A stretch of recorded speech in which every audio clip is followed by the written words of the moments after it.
چه خبر ماتیوس؟ علی جناب جولیوس، عزرائیل یهودی خبرهایی دارد. تا اینجا چه میکنی؟ مگر به تو نگفته بودم مراقب دنیا باش؟ چرا فرمودید؟ ولی دقایقی پیش یک نفر با کالسکی او را فراری داد. من هم با پای پیاده نمیتوانستم آنان را تعقیب کنم. چرا پای پیاده؟ قربان، آخر نیازی به اسب نبود. فکر نمی کردم او را فراری بدهم. چگونه از داخل قصر خبرها به بیرون راه یافته؟ کالسکی ران را هم نشناختی؟ دستار بر سر کشیده بود، ولی گمان می کنم کالسکی جناب مکسیمیلیان بود. خانه این مکسیمیلیان را زیر نظر بگیر. ببین کالسکی همان است یا نه. برو. به روی چشم علی جناب. هی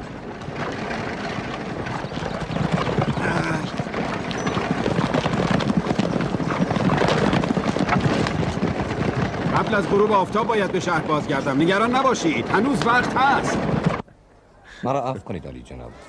میتوانم سوالی داشته باشم؟ ماتیوس، من تو را از نزدیکترین دوستانم میدانم. هر چه میخواهی بپرس. اختلاف شما با مکسیمیلیان برای چه و از کجا آغاز شده؟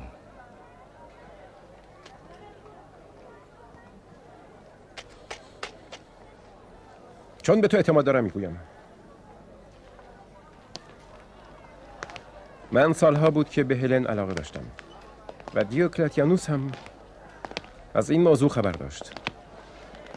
ولی با آمدن مکسیمیلیان، دیوکلتیانوس دو دستی دخترش را به او تقدیم کرد. من از همون روز تصمیم گرفتم که ثابت کنم مکسیمیلیان لیاقت هلن را ندارد و خیانتکاری بیش نیست و ثابت خواهم کرد. مدارکی هم علیه او گرد آوردم که طی گزارشی به دیوکلتیانوس خواهم گفت. اگر توجه نکرد، گزارش دوم را به امپراتور هادریانوس خواهم داد. چرا جناب دیوکلتیانوس و بانو هلن مکسیمیلیان را بر شما ترجیح دادند؟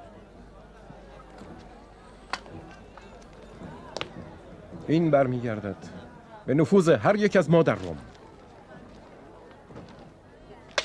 مکسیمیلیان فرزند یک سناتور رومی است و من فرزند یک افسر قدیمی ارتش روم.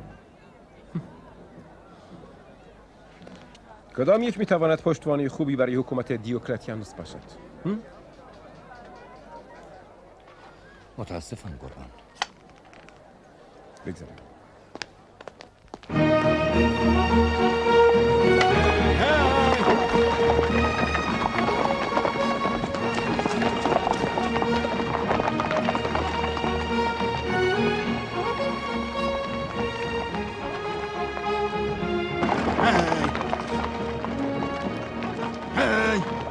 ما به کجا می رویم گالوس؟ شما باید برای مدتی از شهر دور باشید. چگونه؟ جنگل پر از مخفیگاه است. شما چند روزی را مخفی شوید تا آرامش بازگشته و به این ترتیب رومی ها از شما غافل شوند. من هر روز برایتان غذا خواهم آورد. نه، من تنها نیستم. نباید به خاطر جان خودم وظیفه‌ام را فراموش کنم. گرد همایی و هدایت مردم دیر نمی شود. بعداً هم برای این امور وقت هست. ولی من با همکیشانم 3 روز دیگر در قبرستان زیرزمینی وعده کردم. از احتیاط لازم است. نگران نباش گالوس.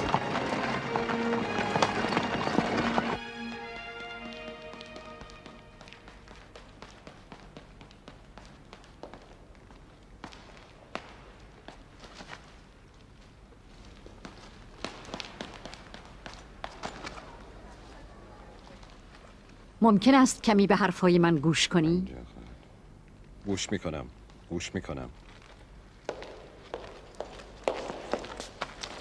نه، گوش نمی کنی. معلوم نیست در کدام عالم سیر می کنی. راستش مرا ببخش آتنه. خبر ورود امپراتور به فیلادلفیا مرا هیجان زده کرده. کافی است فقط یک اشتباه پیش بیاید، همه چیز خراب می شود. همه امیدهای ما نقش بر آب می گردد. ای کاش به جای این همه بلند پروازی کمی هم به امور مهمتر توجه می داشتی. آتنه تو نمیفهمی. تو نمیدانی که حضور امپراتور در اینجا چقدر میتواند موقعیت حکومت مرا در روم تثبیت کند. علاوه بر این خاطرات زیادی برایم زنده شده است. چه روزهایی با هادریانوس داشتم.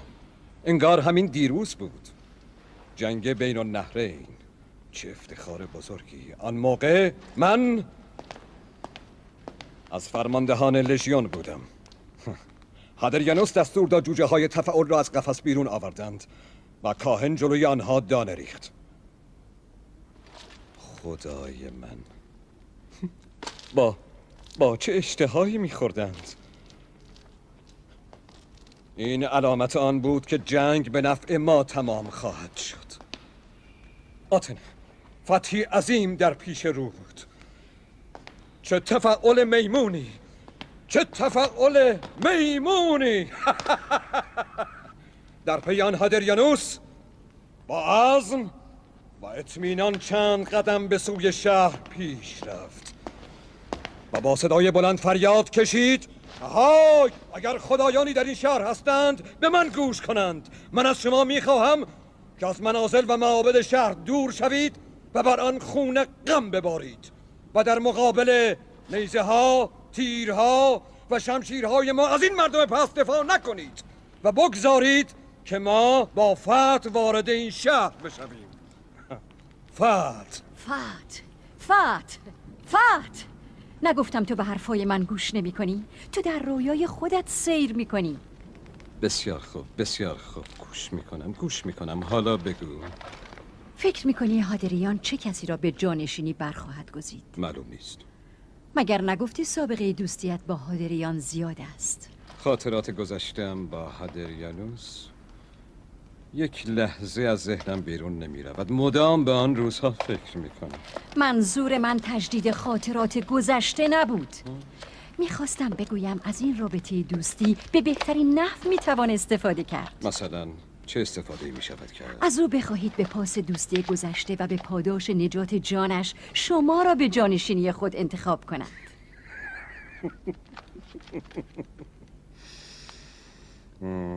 اگرچه آرزوی بلند پروازانه است، ولی خب در جهت تحقق آن میتوان کوشا بود. ضرری هم ندارد. چرا بلند پروازانی؟ آیا به لیاقت و درایت خود شک داری یا به دوستی هادریان؟ به هیچ کدام. در تصمیم سنای روم شک دارم. گمان میکنم حتی اگر هادریان نیز موافقت کند آنها موافقت نمی کنند. ولی ضرری ندارد. تیریست در تاریکی. نمیدانید دیوکلتیان چه لذتی دارد؟ تکیه زدن بر جایگاه بانوی اول روم آرزویی نیست که از ذهنم خارج کنم. پس پیشنهاد میکنم خودت نیز دست به کار شوی. شارون همسر هادریان در این سفر همراه اوست. با او از در دوستی وارد شو. زنان در تصمیم گیری شوهرانشان نقش مؤثری دارند. اگرچه چشم دیدنش را ندارم اما پیشنهاد بدی نیست. نه، مطمئن نیست. باش به آن عمل خواهم کرد.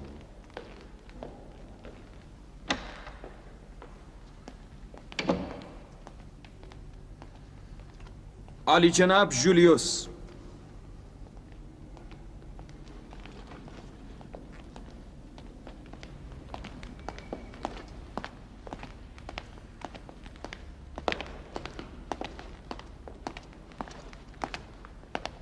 درود بر عالی جناب دیوکلتیانوس. جناب جولیوس، از شهر بگو. همه چیز مرتب است. تنها نگرانی من از داخل قصر است که خبرهای آن به بیرون رخ نمی کند.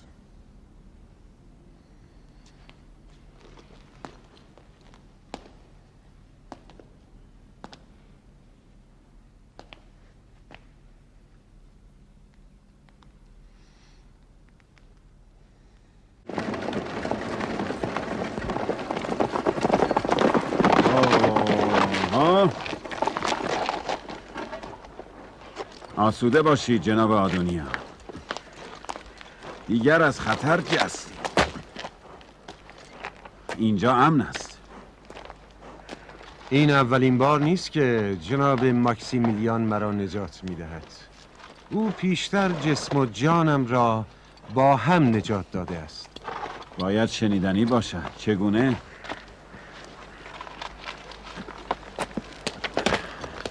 من از مبلغین مسیحی بودم و تسلیس را تبلیغ می‌کردم. روزی سربازان رومی مرا در حین سخنرانی دستگیر کردند. بیشک مرگم فرا رسیده بود، اما جناب ماکسیمیلیان با ترفندی مرا آزاد کرد و همین آشنایی موجب شد که من موحد شدم. مدتها با همدیگر مباحثه داشتیم و من مطالب بسیاری از او آموختم. دارس، قدر اربابت را بدان، مرد بزرگی است. من او را به خوبی میشناسم. پس تو از او خیلی چیزها میدانی؟ من یک برده یونانی ام. 14-15 ساله بودم که پدر عالی جناب ماکسیمیلیان مرا خرید و به خانه‌اش برد. او یکی از بلندپایگان سنای روم و یکی از نزدیکان امپراتور هادریانوس است. من شاهد رشد و نمو لحظه به لحظه جناب ماکسیمیلیان بودم. او بسیار باهوش بود و پدرش بهترین معلم‌ها را برای آموزش او استخدام کرد و او را به علوم و فنون فرهنگ‌های ملل گوناگون آگاه نمود و همین آگاهی جناب ماکسیمیلیان موجب بیزاری او از خدایان روم و توحش و ستمگری رومی ها شد و برای گریز از روم بلافاصله به درخواست دقیانوس جهت مأموریت به فیلادلفیا پاسخ مثبت داد. بله، او در فیلادلفیا سرنوشتش رقم خورد. آثار خستگی در چهره تا مشخص است. بهتر نیست در زیر سایه درخت خستگی را از تن بگیرید. او به فیلادلفیا آمد که از جنایت رومی ها گریخته باشد، در حالی که نمیدانست جنایات فیلادلفیا کمتر از روم نیست. چرا جناب ماکسیمیلیان با مشاهده جنایات دقیانوس به روم باز نگشت؟ دقیانوس بلافاصله دخترش را به عقد جناب ماکسیمیلیان درآورد تا در فیلادلفیا ماندگار شود، غافل از آن که بانو هلن خود یکی از موحدین خواهد شد.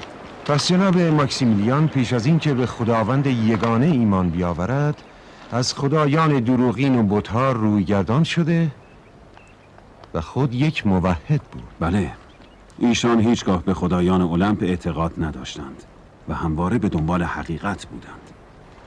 او خالقش را می شناخت، اما در پی هدایتی، کتابی، آیتی از سوی او بود. مگر تورات و انجیل به دستشان نرسیده بود؟ چرا؟ آنها را خوانده بود، اما حقیقت را در آنها نمی یافت. ایشان همیشه به روستاهای اطراف فیلادلفیا سفر می کرد و از موقعیت و مقام خود به نفع مظلومان و محرومان استفاده می نمود. در یکی از همین سفرها خود شاهد درنده خویی مأمورین مالیات می گردد. مأمورین مالیات دقیانوس.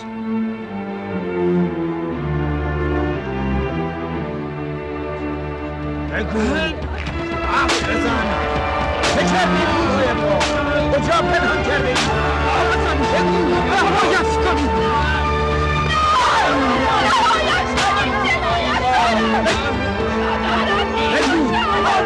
حرف بزن!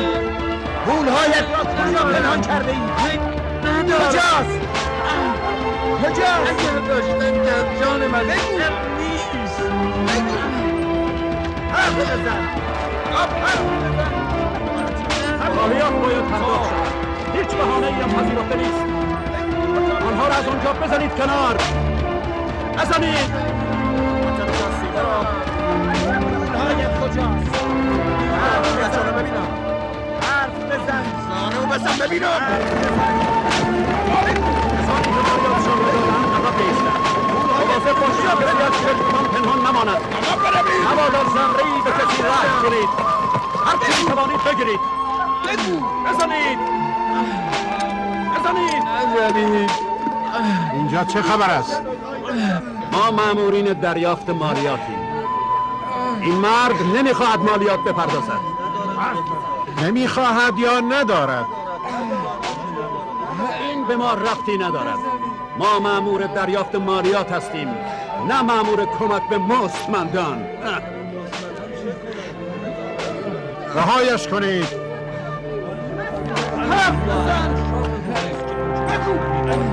دست یاددار. عالی جناب که هستند؟ یک افسر جز از موافق خود اطاعت می کند، نه سوال. رهایش کنید. من افسر مالیات بگیر عالی جناب دیوکلتیانوس هستم. از تو هم فرمان نمیگیرم. ظاهراً باید با شما با زبانی دیگر سخن گفت. ظاهراً که بسیار نازپرورده به نظر میرسی عالی جناب. گمان نمی کنم آن زبان دیگر را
بسیار خوب.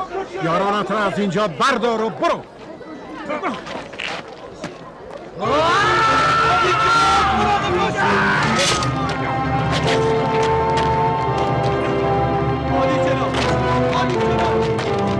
عالی جناب پناه بر خدا. آی به حالتان. اون مکسیمیلیان داماد دیوکلتیانوس است. حرکت میکنیم. بیای.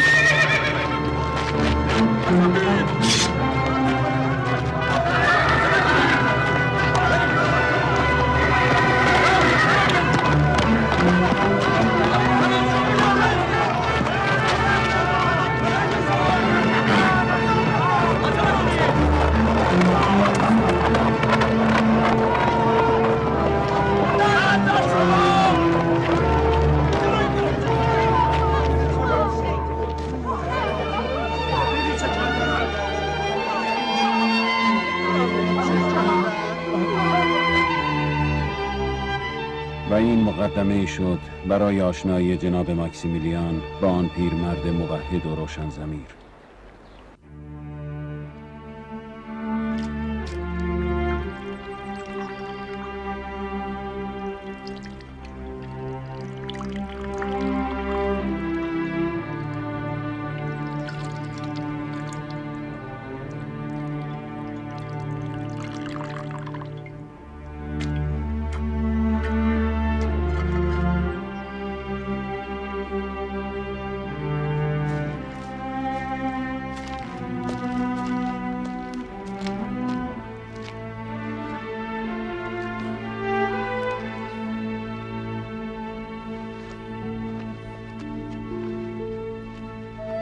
جناب ماکسیمیلیان به شدت زخمی شده بود و پیرمرد که خود را عامل این حادثه می‌دانست به شدت نسبت به ایشان احساس دین می‌کرد. لذا جسم مجروح جناب ماکسیمیلیان را به خانه پیرمرد بردیم. او با جدیت و مهارت بسیار به مداوای ایشان پرداخت.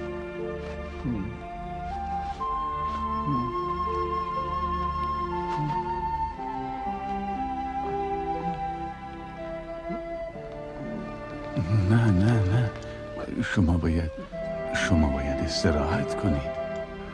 حرکت برای شما خطرناک است. داگالوس بله عالی جناب، من اینجا هستم. غیبت ما هلن را نگران خواهد کرد. من به شهر رفته او را با خبر میکنم. شما استراحت کنید، خیالتان آسوده باشد عالی جناب. به تلمیخا و یوانیس هم بگو مراقب اوضاع باشند. اگر دیوکلتیانوس پرسید بگویند برای تمشیت امور به ولایات اطراف رفته. اطاعت سرورم، نگران نباشید. من زود باز میگردم. مواظب عالی جناب باشید. و این مقدمه آشنایی جناب ماکسیمیلیان با آن پیرمرد خداپرست شد.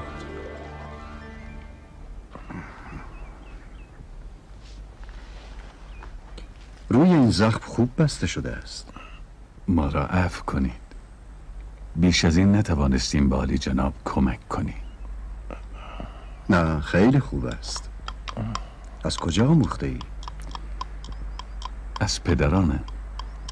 گرچه قابل مقایسه با علومی که طبیبان رومی میدانند نیست.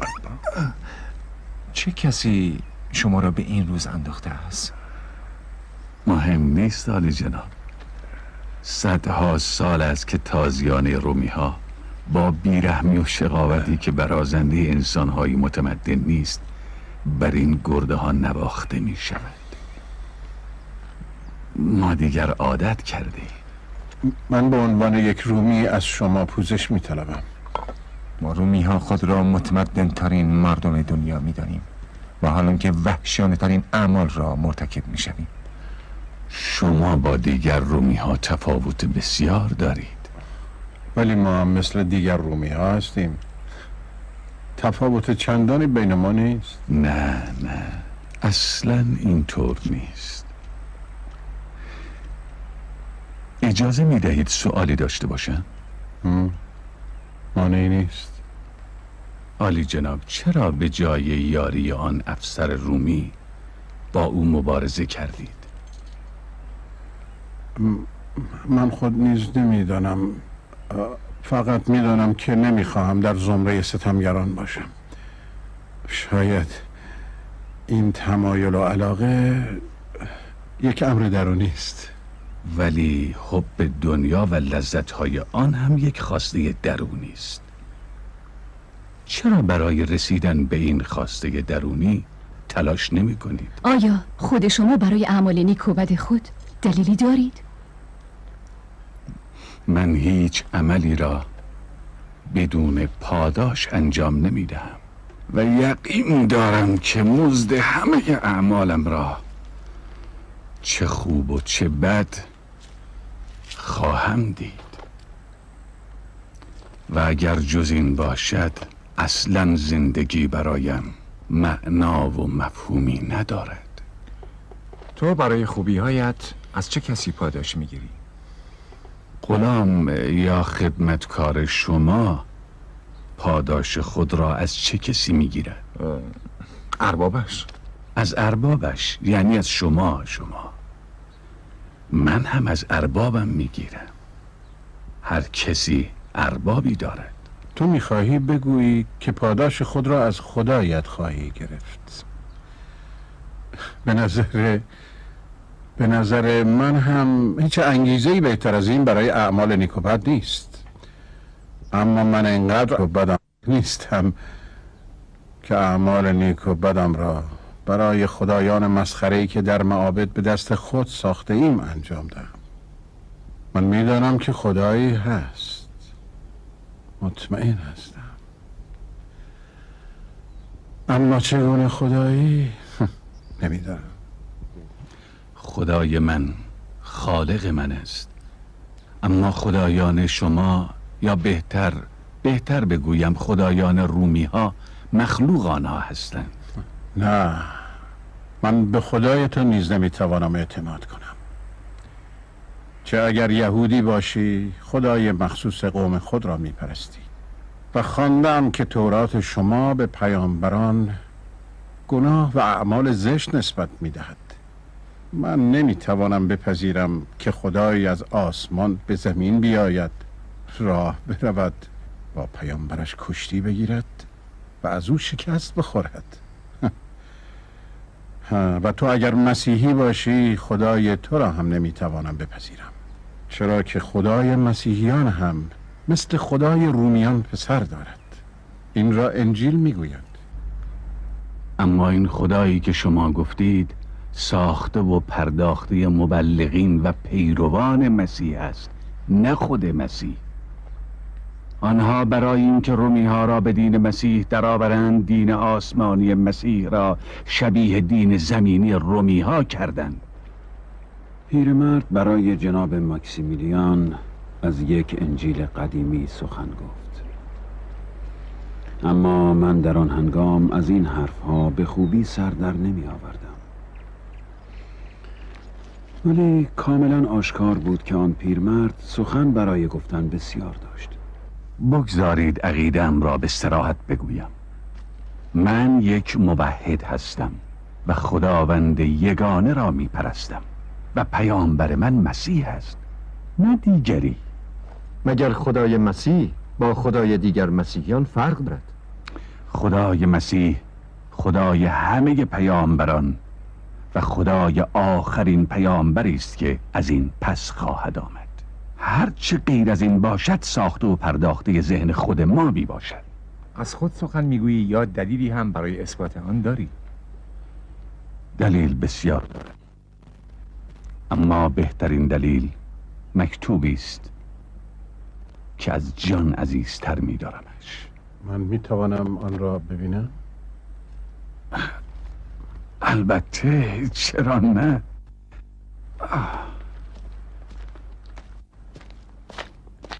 پیرمرد انجیل بارناباس را به جناب ماکسیمیلیان نشان داد و ایشان آن را نبستند تا اینکه تا به آخر خواندند.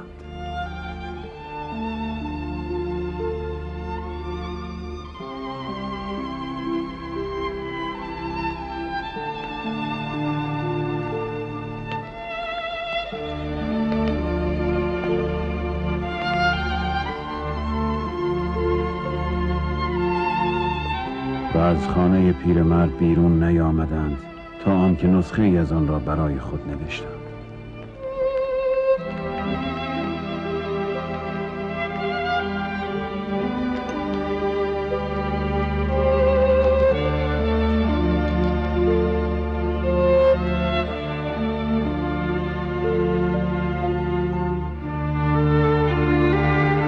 آن حادثه و آن کتاب باعث شد که جناب ماکسیمیلیان از موحدین مسیحی گشت و متعاقب آن ما را هم به کیش خود درآورد.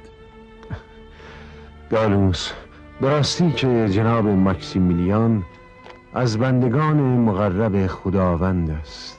او به من میگفت که فرق بین آنچه که حضرت مسیح میگفت و آنچه که امروز پیروان او میگویند مثل فرق بین یک درخت تنومند است و بوته‌های کوچک.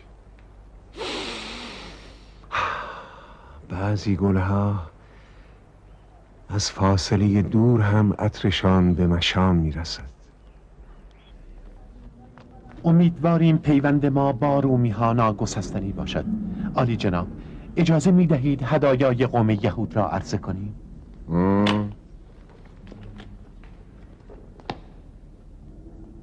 هدایای ناقابلی است، نشانه دوستی یهودی ها با امپراتور و نماینده و جانشین ایشان جناب فرماندار دیوکلتیانوس.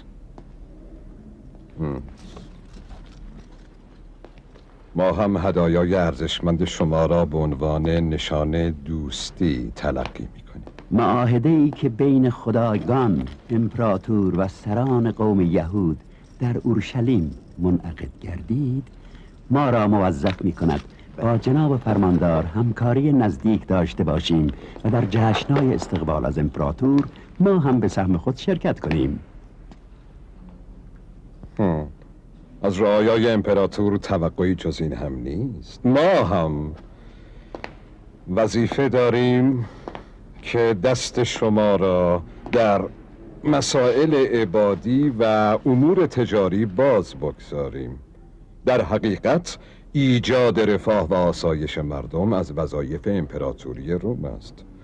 منتها یک قشر از این مردم هستند که آرامش دیگران را به هم میزنند و قصد خیانت به روم و خدایان روم را دارند که با آنها سر سازش نداریم و لحظه ای از تعقیب و تعذیب آنها دست بر نخواهیم داشت. منظور عالی جناب فرماندار مسیحیان هستند. ما نیز از آنان زخم خورده ایم.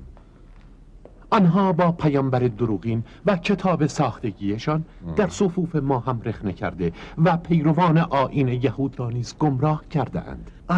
عالی جناب به گمان من در زمینه مبارزه با مسیحیان می توانیم همکاری بیشتر و نزدیکتری داشته باشیم.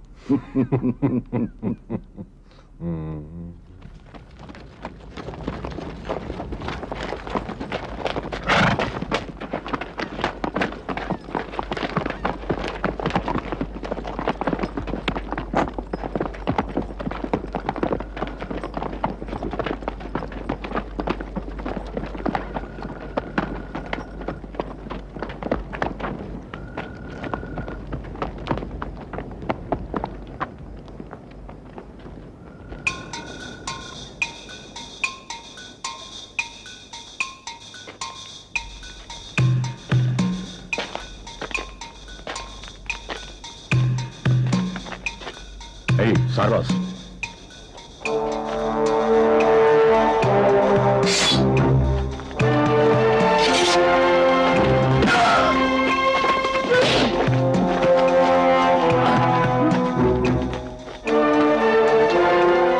شما برید بالا. زود باشید.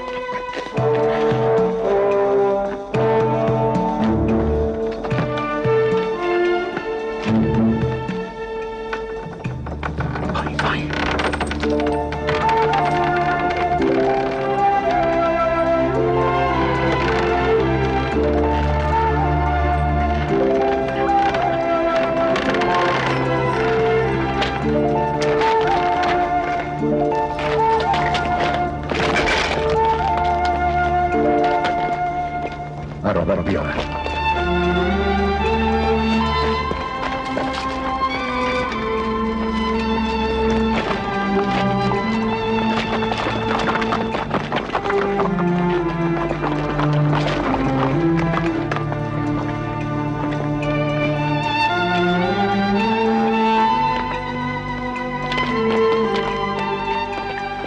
با این میشود او را مخفی کرد.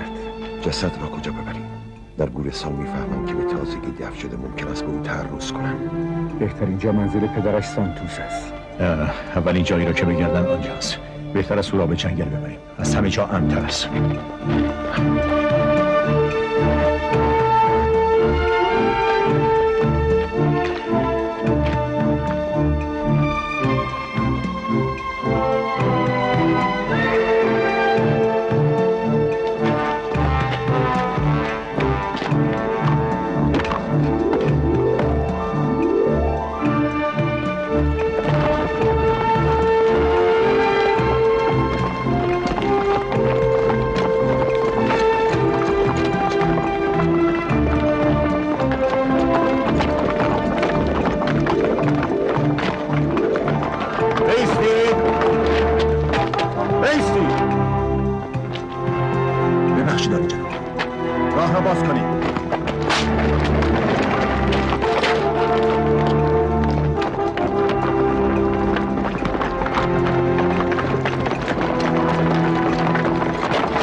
خداوند روح پلوتون قهرمان را در زمره مؤمنین و صالحین قرار دهد.